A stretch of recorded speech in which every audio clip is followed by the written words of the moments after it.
मध्य प्रदेश में सरकारी व्यवस्थाओं पर सवाल खड़ा करने वाला एक मामला इंदौर से सामने आया। खजुराना क्षेत्र में 6 साल पहले 100 बिस्तरों वाले सिविल अस्पताल की घोषणा हुई। अस्पताल के लिए 87 पद भी स्वीकृत कर दिए गए। डॉक्टर से लेकर नर्स और पैरामेडिकल स्टाफ तक की नियुक्तियां और तबादले भी होते रहे।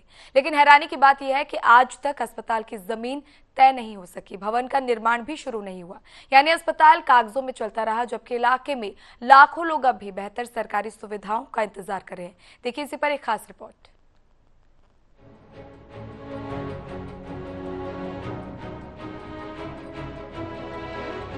स्वास्थ्य सुविधाओं के विस्तार के उद्देश्य से 23 जून 2020 को इंदौर के खजराना क्षेत्र में 100 बिस्तरों वाले सिविल अस्पताल को मंजूरी दी गई।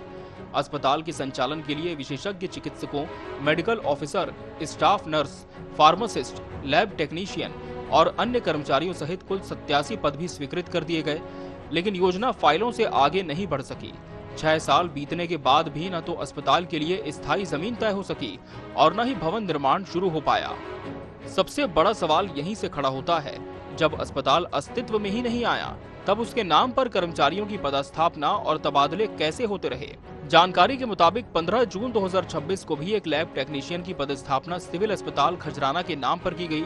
हालांकि ये पूरा स्टाफ फिलहाल पीसी सेठी अस्पताल, हुकुमचंद अस्पताल, संजीवनी क्लिनिक और अन्य सरकारी स्वास्थ्य संस्थाओं में सेवाएं दे रहा है। यानी पद अस्पताल के नाम पर स्वीकृत हैं, लेकिन सेवाएं कहीं और दी जा रही हैं। इस प्रशासनिक देरी का सबसे बड़ा असर खजराना, मूसाखेड़ी, तेजाजी नगर, बिचौली हप्सी और आसपास के 3 लाख से अधिक लोगों पर पड़ रहा है। इन क्षेत्रों के मरीज आज भी इलाज के लिए एमवाई अस्पताल, एमटीएच और जिला अस्पताल का रुख करने को मजबूर हैं। सरकार का कहना है कि अस्पताल परियोजना बंद नहीं हुई है, बल्कि जमीन उपलब्ध नहीं होने के कारण निर्माण कार्य शुरू नहीं हो सका। इधर स्वास्थ्य विभाग के अधिकारियों का कहना है कि शहरी क्षेत्र में पर्याप्त सरकारी जमीन उपलब्ध कराना बड़ी चुनौती है।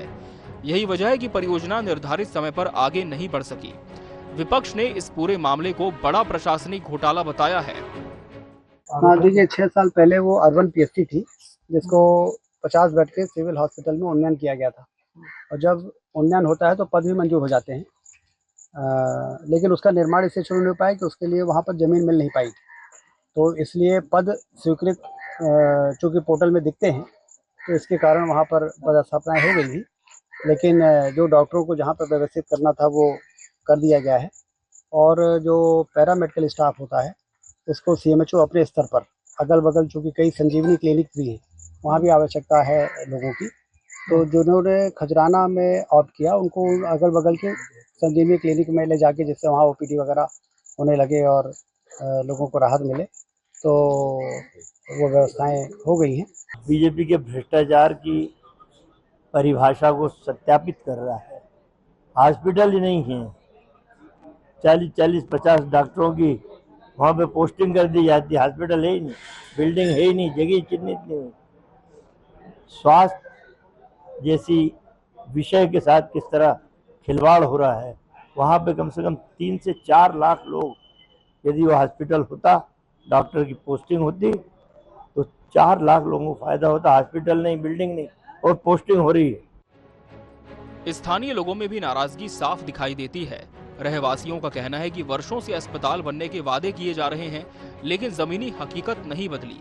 उनका आरोप है कि क्षेत्र में सरकारी जमीन पर अतिक्रमण और भूमाफियाओं का कब्जा भी अस्पताल निर्माण में बाधा बना है।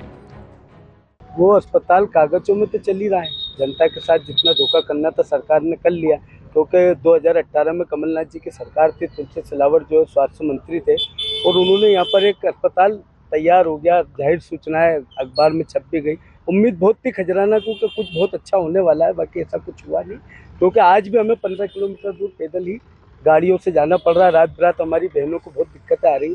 और यहाँ जो आसपास जो कब्जे हैं इन्हें भी हटाया जाए और तुरंत यहाँ पर जो है हॉस्पिटल की बुनियाद रखी जाए।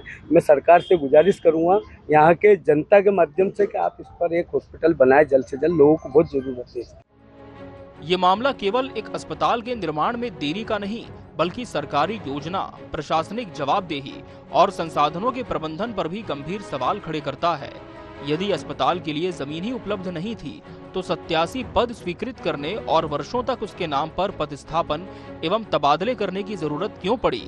दूसरी ओर यदि स्टाफ की जरूरत अन्य अस्पतालों में थी तो क्या इसके लिए अलग व्यवस्था नहीं की जा सकती थी? अब सबसे बड़ा सवाल यही है कि 3 लाख से अधिक लोगों को आधुनिक सरकारी अस्पताल आखिर कब मिलेगा और इस पूरे मामले की जवाबदेही किसकी तय होगी? Bureau report, Asian news.